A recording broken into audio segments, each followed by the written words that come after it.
প্রিয় দর্শক, আসসালামু আলাইকুম। পুরো দমে চলছে বিশ্বজুড়ে উত্তেজনা। প্রতিপক্ষকে 1 ইঞ্চিও ছাড় না দেওয়ার হুঁশিয়ারি দিচ্ছে পরাশক্তিরা।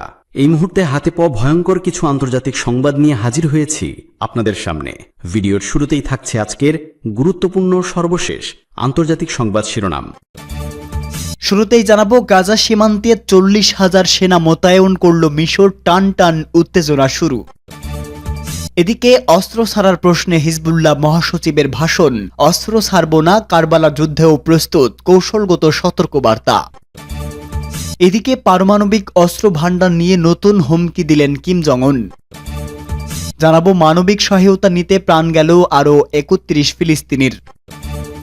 সর্বশেষ জানাবো, নতুন প্রস্তাব নিয়ে ইসরায়েলের দিকে তাকিয়ে মধ্যস্থতাকারীরা। এতক্ষণ শুনছিলেন আজকের গুরুত্বপূর্ণ আপডেট সংবাদগুলোর শিরোনাম, এবারে বিস্তারিত। তবে তার আগে প্রতিদিনের আপডেট সংবাদগুলো সবার আগে পেতে ভিডিওটিতে একটি লাইক দিয়ে চ্যানেলটি সাবস্ক্রাইব করার অনুরোধ রইল। গাজা সীমান্তে 40,000 সেনা মোতায়েন করল মিশর। ফিলিস্তিনের অবরুদ্ধ গাজা উপত্যকার পাশে নিজেদের সীমান্তে নজিরবিহীনভাবে সেনা সংখ্যা বাড়িয়েছে মিশর।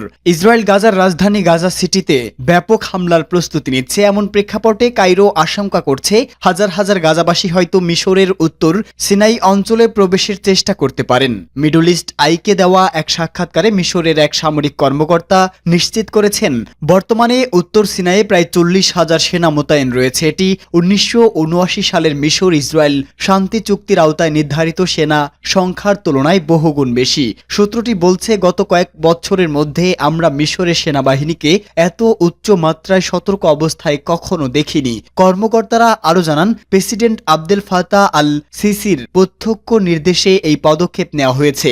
সশস্ত্র বাহিনীর সুপ্রিম কাউন্সিল ও জাতীয় নিরাপত্তা কাউন্সিলের সঙ্গে বৈঠকের পরই তিনি সেনা মোতায়েনের নির্দেশ দেন। তিনি স্পষ্ট করে বলেন, ইসরায়েল হামাসকে নির্মূল করতে এবং গাজার জনগণকে স্থানচ্যুত করতে চায়, কিন্তু মিশর এই পরিকল্পনা কোনোভাবেই সমর্থন করে না। বর্তমানে সিনাইয়ের বিভিন্ন ঘাঁটিতে মিশরের সেনারা অবস্থান নিয়েছে। বিশেষত গাজা সীমান্তবর্তী জোনসি এলাকায় ভারী সেনা মোতায়েন করা হয়েছে। সেখানে সাজোয়াজান আকাশ প্রতিরক্ষা ব্যবস্থা, বিশেষ বাহিনী ও M16 যুদ্ধ ট্যাঙ্কও রাখা হয়েছে।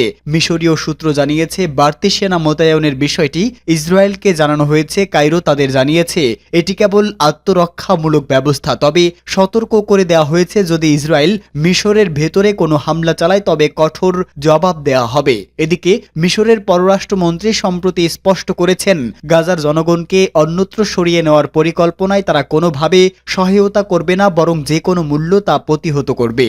অস্ত্র ছাড়ার প্রশ্নে হিজবুল্লাহ মহাসচিবের ভাষণ, কৌশলগত সতর্কবার্তা।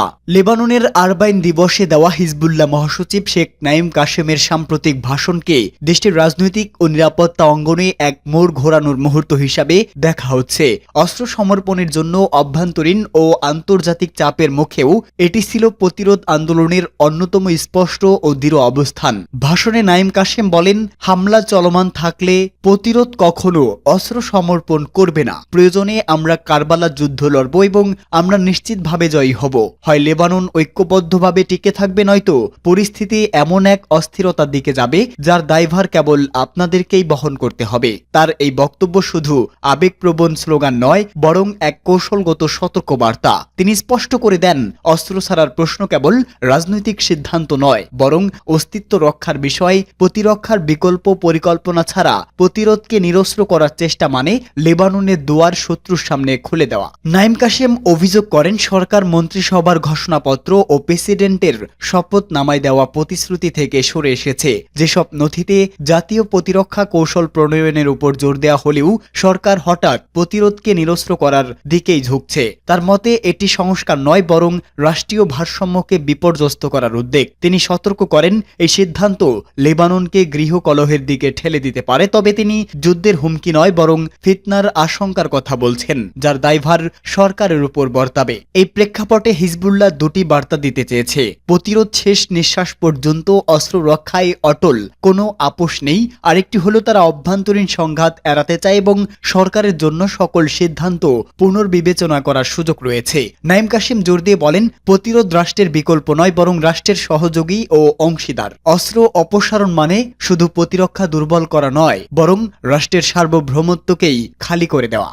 পারমাণবিক অস্ত্র ভান্ডার নিয়ে নতুন হুমকি দিলেন কিম জং উন। যুক্তরাষ্ট্র ও দক্ষিণ কোরিয়ার চলমান যৌথ সামরিক মহড়াকে শত্রুতামূলক অভিপ্রায় আখ্যা দিয়ে উত্তর কোরিয়ার সর্বোচ্চ নেতা কিম জং উন ঘোষণা দিয়েছে পিয়ংইয়ং এর পারমাণবিক অস্ত্র ভান্ডার সম্প্রসারণের গতি আরও বাড়ানো হবে। সংবাদ মাধ্যমের প্রতিবেদনে বলা হয়েছে, কিম নৌবাহিনীর যুদ্ধজাহাজ পরিদর্শনের সময় বলেন, এই মহড়া যুদ্ধ উস্কে দেওয়ার সুস্পষ্ট ইঙ্গিত। তিনি জোর দিয়ে বলেন, উত্তর কোরিয়াকে অবশ্যই তার পারমাণবিক অস্ত্র কর্মসূচি দ্রুত সম্প্রসারণ করতে হবে। বিশেষ করে মহড়ায় তিনি যেসব পারমাণবিক উপাদান অন্তর্ভুক্ত দেখেছে তার প্রতিক্রিয়ায়। চলতি সপ্তাহের শুরু হওয়া বার্ষিক উইলচি ফ্রিডম শিল্ড মহড়ায় বৃহৎ পরিসরের সামরিক কৌশলগত অনুশীলন এবং উত্তর কোরিয়ার ক্রমবর্ধমান পারমাণবিক সক্ষমতার বিরুদ্ধে আপডেট প্রতিক্রিয়া পরীক্ষা করা হচ্ছে। মহড়াটি চলবে 11 দিন ধরে, তবে 40টি ফিল্ড ট্রেনিং ইভেন্টের অর্ধেক সেপ্টেম্বরে পুনর্নির্ধারণ করা হয়েছে। দক্ষিণ কোরিয়ার কর্মকর্তারা জানিয়েছে, প্রেসিডেন্ট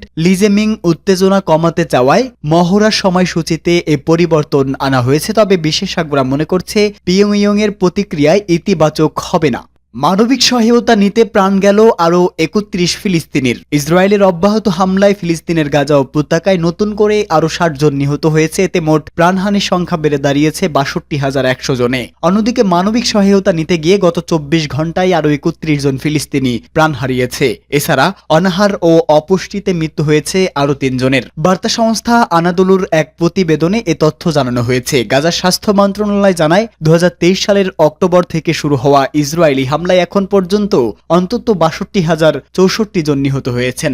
গত 24 ঘন্টায় 343 জন আহত হয়েছে। ফলে মোট আহতের সংখ্যা দাঁড়িয়েছে 1,56,573 জনে। এছাড়াও অনাহার ও অপুষ্টিতে পর্যন্ত 266 জন মারা গেছে, যাদের মধ্যে 112 জন শিশু। স্বাস্থ্য মন্ত্রণালয়ের দৈনিক আপডেটে বলা হয়, অব্যাহত হামলা ও প্রয়োজনীয় সরঞ্জামের ঘাটতির কারণে উদ্ধার কার্যক্রম মারাত্মকভাবে ব্যাহত হচ্ছে। বহু মানুষ ধ্বংসস্তূপের নিচে বা রাস্তায় পড়ে থাকলেও উদ্ধার কর্মীরা তাদের কাছে পৌঁছাতে পারছেন না।